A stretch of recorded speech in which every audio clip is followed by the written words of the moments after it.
and check out the orientation class today that I've just taken. So if you're planning to purchase our course, then it's high time you can join our batch. ABFM is started just from today itself. That means if you're planning, then you can enroll yourself and get enrolled and start studying regarding the ABFM right away with me. I'll be available. The class timing is at 8 a.m. in the morning. So be there. And everyone, Chali, let's talk about the particular course that we are covering up. I've done the entire courses in detail with you already. So in this case, I'm covering up chapter wise, a little mix of these things I've also already taken. So this is basically the area that I'm talking about today is hybrid finance. Acha, everyone, what do you mean by hybrid? I think hybrid can be something which I can say hybrid can be stated as something where okay, I found a good variety of seeds that is X. There's another good variety of seeds Y. But this variety of seeds has a few different advantages, and this one of course has different set of advantages.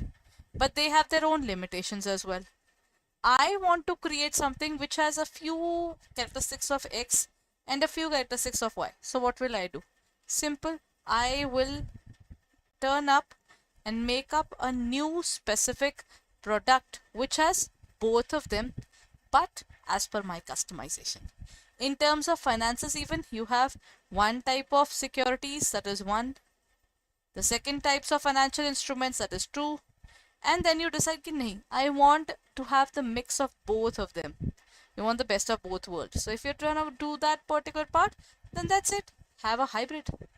Those hybrid can include preference shares, then these can also include warrants, these can include various other securities, right?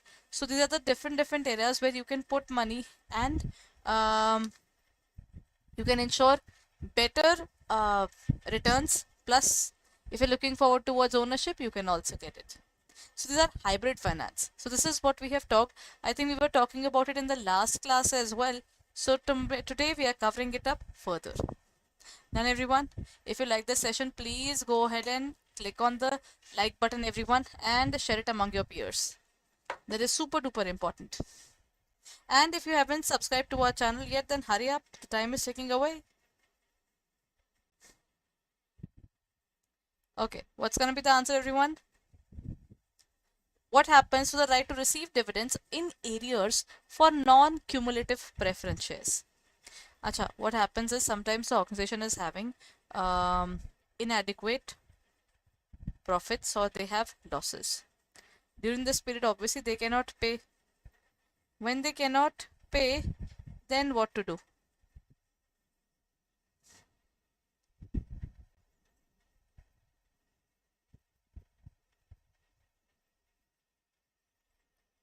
When they cannot pay, what they need to do is, first is what happens to the right to receive. See, cumulative means it gets accumulated if we are not able to pay.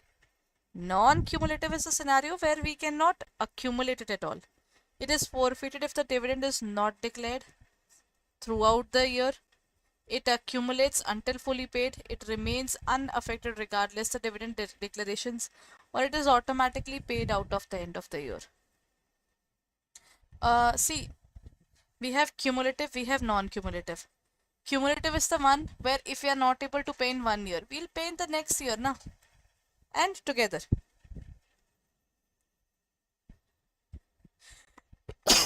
Sorry. I'm sorry. Then, in this case, the next part they say is cumulative preference shares are the ones in which we are collecting the dividend together. In this case, we do not collect the dividend together. If we cannot pay, then cool. The next year, when we'll be making the payment, we'll make the payment only for the next year, not for this year. So in this case, the answer is going to be it is forfeited if the dividend is not declared throughout the year. It becomes due only if we have money and if we can pay. Now it is not even declared. If we cannot pay, then there is no point that we will be thinking about it. Done everyone?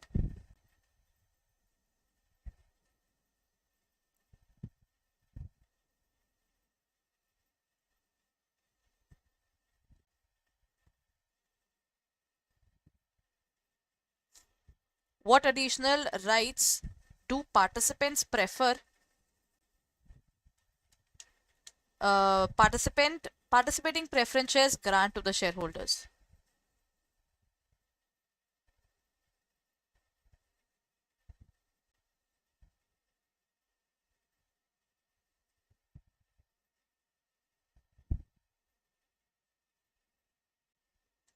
Right to receive dividends in arrears, right to participate in the surplus profits after equity shareholders are paid, and then we have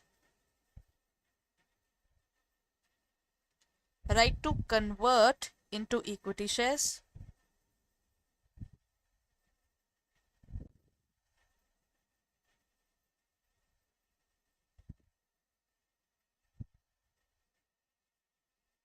And the last one is right to vote for company resolutions.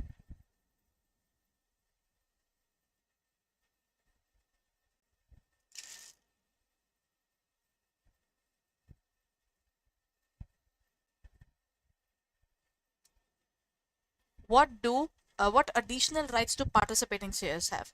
See, there are 2 points. One is participating preference shares, one is non-participating. Participants have a situation where if the company has a surplus, taken if the company is having a surplus, then they will share the surplus with only equity. Normally it is only for equity, but in a certain case it can be shared by the people who are preference shares as well. First of all, when the surplus is received, preference will get their chunk and the remaining is extra. So then equity will get their chunk and this extra will always be in the hands of equity. Okay, sir, we have got surplus. Other than your dividend, we are giving you more because we made a lot of money. So we all will be paying this off. ठीक है ना? Now comes the next part. Preference shareholders felt that array even I need the money. This surplus should be mine as well. So we can also give them this amount. But how do we pay them? Simple. When we have to pay it to them, the basic way of the payment is we have equity, we'll give it to the preference and this surplus will be shared between equity and preference shares again. So preference will get a chunk of this surplus again and the remaining is all of equity. So this is where these people have a chance. That means the surplus or participating part will still be theirs. That is, they don't have the right to convert into equity. They don't have the right to vote. They get the vote only when the company defaults. They have the right to receive dividend in arrears. No, that is cumulative.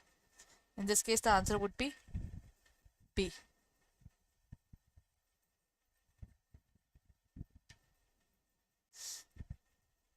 What is distinguishing feature of non-participating preference shares? Participating and non-participating, there are two different areas.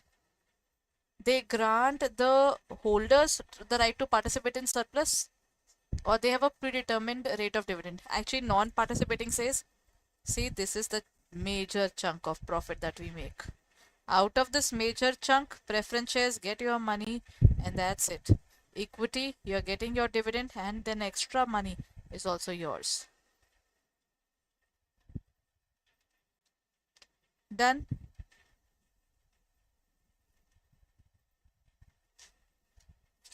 So they grant the holders the right to participate in surplus profits.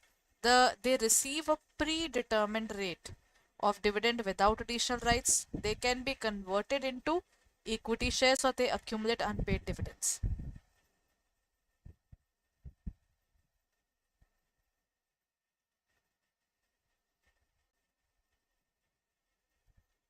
The answer is D.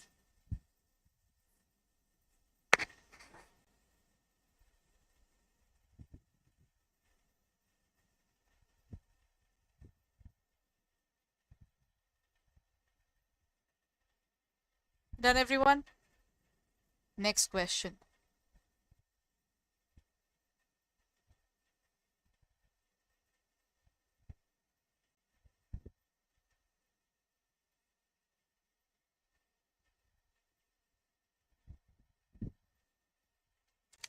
Subscribe to our channel, everyone. If you haven't subscribed it yet, you should definitely get going because there are so many things that we are coming up every single day. So if you're coming up with so many things, you should definitely check out our courses, right? So just plan it up, and if you're planning, then hurry up, get enrolled in our courses right away because all these things are updated for you every single day, right? So just check it out on our website and our app for further details. Acha, at the same time, if you're downloading, then if you're subscribing to our channel, you should always go through our app as well. There's a lot of free content available along with this, not only the free content, but also you get the opportunity to purchase our courses at 1% additional discount. So that is available or accumulated for you in the form of coins. So if you are looking forward to it, then hurry up and enroll yourself right away. Acha everyone, next pointer. What distinguishes the redeemable preference shares from non-redeemable preference shares? Acha, what do you mean by redeemable and non-redeemable?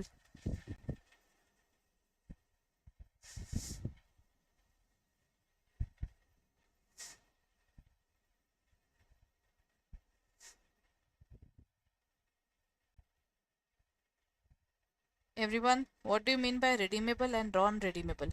Redemption means payment.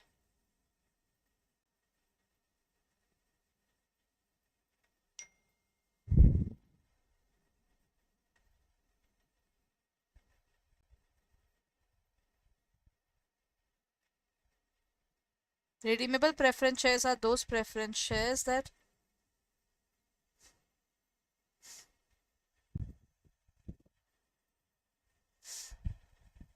redeemable means the payment.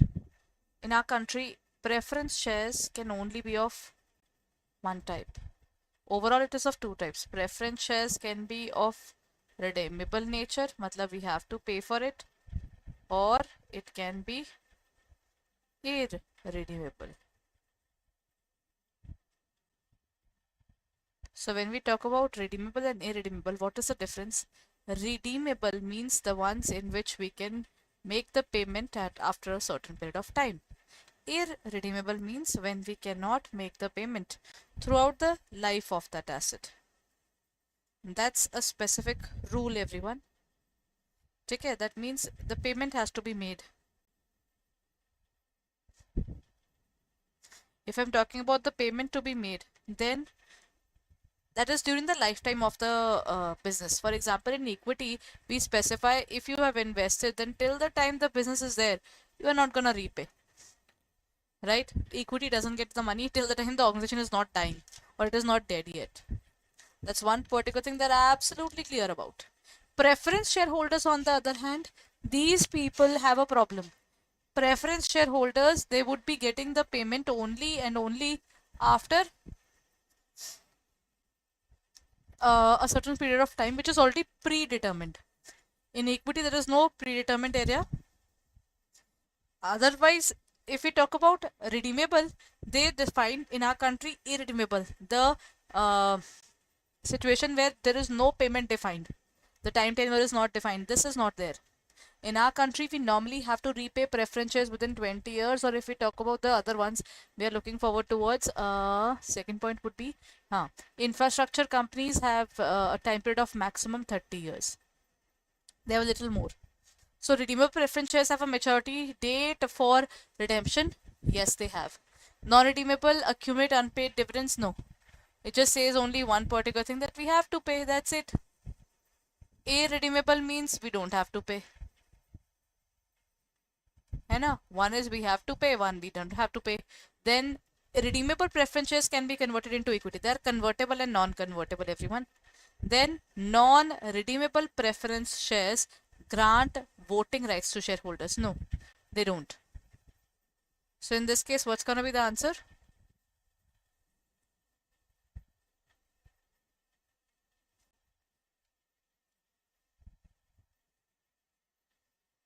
That is, redeemable preference shares have a maturity date, maximum 20 years.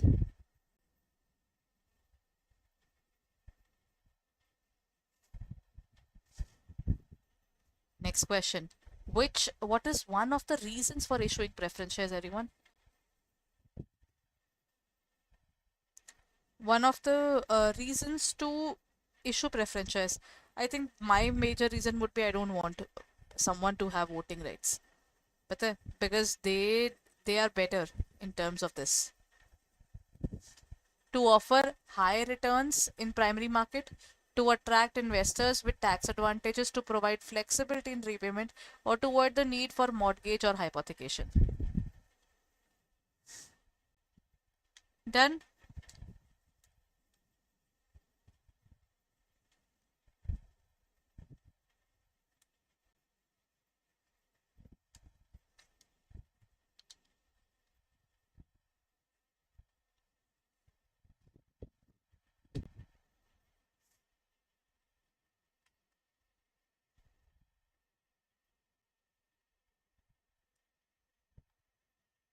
When we talk about what is that one of the reasons for issuing the preference shares, I think when I'm looking forward to one of the reasons, it provides high returns. No, they don't.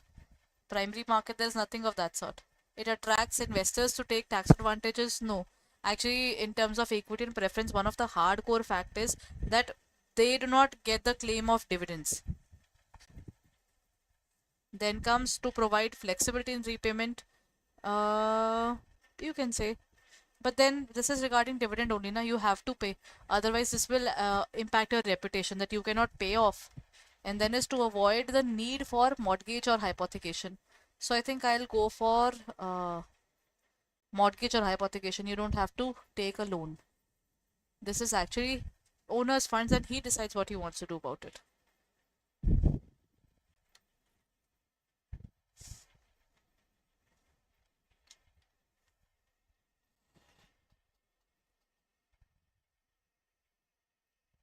Done?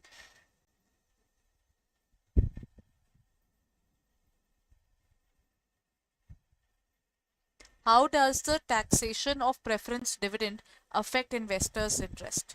Taxation of preference dividends. Actually, preference dividend is not allowed as an expense.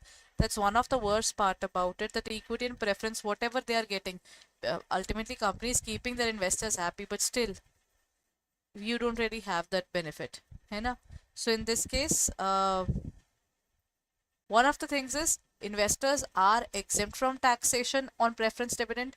No, actually, yes, only when, yes, this is allowed, but for that, the company has to pay dividend distribution tax. The taxation laws do not affect investors' interest. No, no, definitely it does. Basically, the dividend was for a good amount of time, dividend was completely exempt. Recently, it has been reduced to 5 years, to 5,000 rupees, above 5,000 is taxable. Earlier, it was totally exempt. Then taxation impact investors' willingness to accept lower. No, people can definitely invest in equity if they want more returns. That's not the point. Taxation have no influence. They have an influence. That is why people used to look forward to it. Taxation laws impact investors' willingness. No. The correct answer, how does the taxation of preference dividend affect investors' interest? The answer is investors are exempt from taxation on preference dividend. That is exempt. That would be one of the basic reasons that people look forward to it. So answer is A, not C. What is redemption date of preference shares? The date on which we are making the... What do you mean by this, everyone?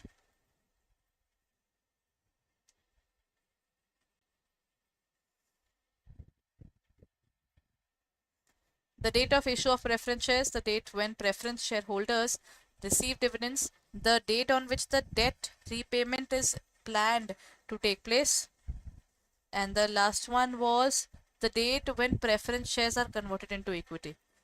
That is convertible. That if you look forward to the answer, that on which the repayment is made. That is basically the area we're talking about, this specific thing only.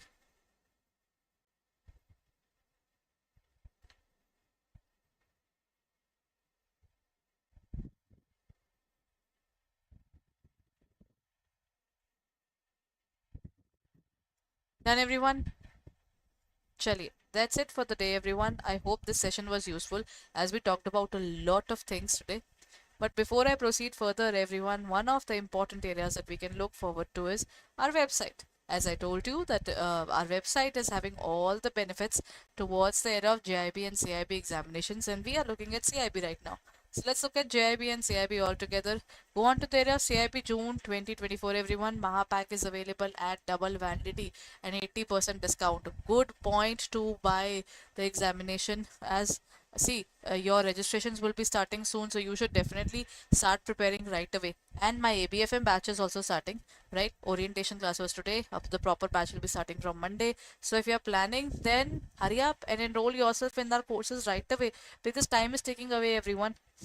Once the batches started, obviously you have to pick up in between, and you are looking forward towards when the batches are starting. So why don't you join the things from the very beginning, so that you can remain regular in the classes every single day, you know? So you can take up our Mahapack, and Mahapack everything is included: English medium, bilingual, mini marathon, Maha marathon.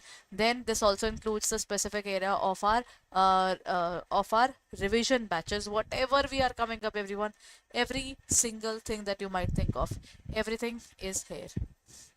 So if you're planning, then hurry up and check it out on our website and our app for further details. What are we waiting for, everyone? So check it out right away. Thank you so much for being there. I'll be meeting you tomorrow at the same time. Oh, sorry. Now we'll be meeting on Monday. So happy weekend. Take care.